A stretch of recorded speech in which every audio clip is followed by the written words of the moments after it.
Himachal news 24/7। नमस्कार, Himachal news 24/7 देख रहे हैं आप और मैं हूं आपके साथ आंचल मुंगिया।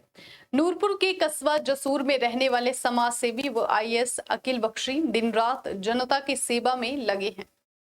अखिल बख्शी को एक बार जानकारी मिल जाए किसी भी जरूरतमंद व्यक्ति के बारे में, वे तुरंत उस व्यक्ति की मदद हेतु मौजूद रहते हैं। अभी हाल ही में अखिल बख्शी कोरोना महामारी के दौरान गांव-गांव गए और जरूरतमंद लोगों की मदद की। अखिल बख्शी गांव-गांव गए और लोगों की समस्याओं को देखकर दंग रह गए कि सरकार द्वारा दी जा रही योजनाओं के बारे में ही लोगों को जानकारी नहीं है। समाज सेवी आईएएस अखिल बख्शी ने कहा कि मेरे पिता भूतपूर्व नूरपुर विधायक रणजीत सिंह बख्शी, जो पिछले साल दिसंबर को हम सबको छोड़कर चले गए, उनकी मृत्यु मेरे जीवन में एक टर्निंग मोड़ है।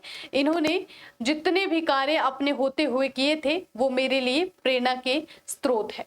हम सब अपनी तरफ से कोई ना कोई समाज सेवा के कार्य करते रहते हैं। उन्होंने भी अपने समय में बहुत से समाज सेवा के कार्य किए हैं, पर उनकी मृत्यु के बाद मुझे एहसास हुआ है कि शायद वो और कुछ करना चाहते थे जो वो ना कर सके। मुझे लगा कि क्यों ना मैं उनके नक्शे कदम पर चल के कुछ और करूं। मेरे एक दोस्त है जो धर्मशाला में रहते हैं, उन्होंने इस बीमारी के चलते अपनी माता को खोया है और मैंने अपने पिता को खोया है। हम चाहते हैं कि जो दुख हमने और मेरे दोस्त ने झेला है वो कोई और न झेले, इसलिए मैं अलग अलग जगहों में जाकर, अलग अलग लोगों के पास जाकर अपनी तरफ से उनकी सहायता करने की कोशिश कर रहा हूँ। जी, दरअसल मेरे पिताजी जो पूर्व विधायक नूरपुर थे, श्री रणजीत सिंह बख्शी, वो पिछले साल दिसंबर में हम सबको छोड़कर चले गए और उनकी जो मृत्यु थी वो मुझे लगता है कि मेरे जीवन में एक सबसे बड़ा एक टर्निंग पॉइंट था। और उन्होंने अपने जीवित रहते हुए जितने भी कार्य किए हैं वो सारे के सारे कार्य मेरे लिए प्रेरणा का स्रोत थे। हम लोग अपने अपने लेवल पर अपनी नौकरी में या अंदर बाहर थोड़ी बहुत समाज सेवा हर बार करते ही रहते थे। पापा भी अपनी तरफ से जो करना चाहते थे वो करते थे, लेकिन उनकी मृत्यु के बाद मुझे ऐसा एहसास हुआ कि शायद जो कुछ उन्होंने किया है, जो कुछ वो करना चाहते थे, वो बहुत सारी ऐसी चीज़ें हैं जो वो कर नहीं पाए। तो इसलिए मुझे लगा कि मैं उनके नक्शे कदम पर चलते हुए उन चीज़ों को आगे पूरा करने की कोशिश करूं। अगर आप इमीडिएट इसके बारे में जो प्रेरणा का स्रोत है वो पूछ रहे हैं, तो मेरे एक दोस्त हैं जो धर्मशाला से हैं और उन्होंने जो है इस डिज़ीज़ की वजह से, इस बीमारी की वजह से अपनी माता जी को खोया और उनके हाल को देखकर, क्योंकि वो दुख मैं खुद भी भुगत चुका था, इसलिए मैं जानता था कि ये दुख जो है कि कितना बड़ा एक आपके जीवन को बदलने की क्षमता रखता है। मेरे मन में इसलिए ये चीज़ आई कि जो दुख मैंने भोगा है या जो दुख मेरे मित्र ने भोगा है वो किसी और को ना भोगना पड़े। इसलिए पापा को एक श्रद्धांजलि अर्पित करने के तौर पर और साथ ही साथ उनके कार्यों को आगे बढ़ाने के लिए मैंने ये कदम उठाया कि मैं अलग अलग लोगों तक पहुँचूँ, अलग अलग घरों तक पहुँचूँ और उनके समाज सेवा के कार्य को जारी रखूँ। जैसे आप अलग अलग गांव में गए, अलग अलग पंचायत में गए, लोगों से मिले, लोगों से रूबरू हुए, कई घर ऐसे भी हैं जिससे आपको कुछ ऐसे समझ में आया कि जहां सरकार की जो योजनाएं हैं वो नहीं पहुंची हैं, तो इसके बारे में आपका क्या कहना है?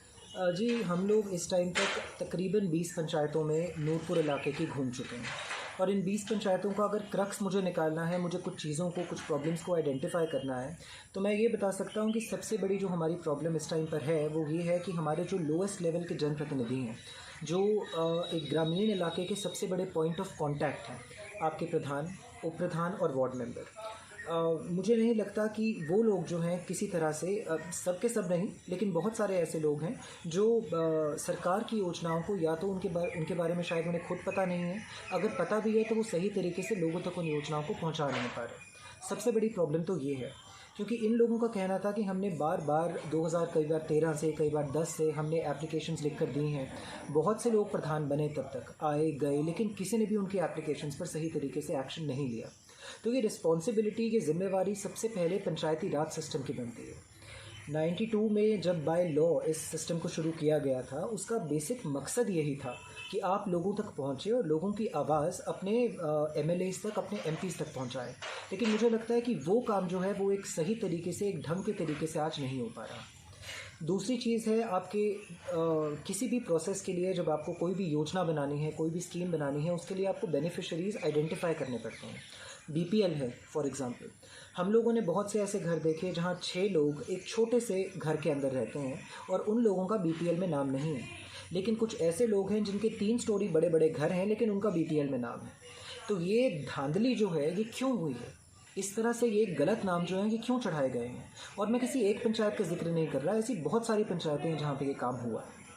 जब आप बीपीएल बेनिफिशरीज़ को ठीक से आइडेंटिफाई नहीं कर पाएंगे तो आप, चाहे वो आवास योजना हो, चाहे वो सहारा योजना हो या कोई भी योजना हो, वो आप उन तक सही तरीके से नहीं पहुंचा पाएंगे। और तीसरी चीज़ जो हमने एक मेजर देखी वो है मूलभूत समस्याओं की अवेलेबिलिटी नहीं है। अगर बिजली है तो वो सही ढंग से फ्रीक्वेंटली 24 घंटे नहीं आती है। अगर पानी है तो पानी का इशू है, कोई ना कोई कभी आएगा तो 1 घंटे के लिए पूरे दिन में आएगा या फिर बिल्कुल नहीं आएगा। कई ऐसे दूर दराज इलाके हैं जहाँ पर कनेक्शंस ही नहीं है। और सबसे इम्पॉर्टेंट रोड्स नहीं है, सड़कें नहीं हैं। आपकी जितनी भी स्टेट की रोड्स हैं जब आप वहाँ से जाएंगे तो वो आपको बहुत अच्छी बनी हुई मिलेंगी, लेकिन आपकी डिस्ट्रिक्ट रोड्स और आपकी पंचायत के अंदर जितनी रोड्स आती हैं वो बिल्कुल बनी हुई नहीं है। अगर हैं तो कई जगह पर इंटरलॉक टाइल्स डाल दी गई हैं जो लोड इतना ज़्यादा बर्दाश्त नहीं कर सकती। तो ये सारी की सारी चीज़ें जो हैं इनका एक संज्ञान लेना बहुत ज़रूरी है। वो संज्ञान सबसे पहले जनप्रतिनिधियों द्वारा लेना होगा, प्रशासन द्वारा लेना होगा, और उनको मिलकर ये देखना होगा कि हम इन ग्रामीणों की समस्याओं को किस तरह से दूर कर सकते हैं। जब तक हम लोग यहाँ एक शहरी इलाके में बैठे हैं, जैसे मैं जसूर में हूँ, कई लोग नूरपुर में रहते हैं, तो जसूर नूरपुर के इलाके में रहते हुए आपको गांव की समस्या के बारे में पता नहीं चल सकता। यहाँ से बाहर निकलिए, अपने आसपास के गांव में जाइए, वहाँ पर समस्याओं को खुद देखिए और उन्हें निपटाने की कोशिश कीजिए। हिमाचल न्यूज़ 24/7 के लिए नूरपुर से भूषण शर्मा की रिपोर्ट।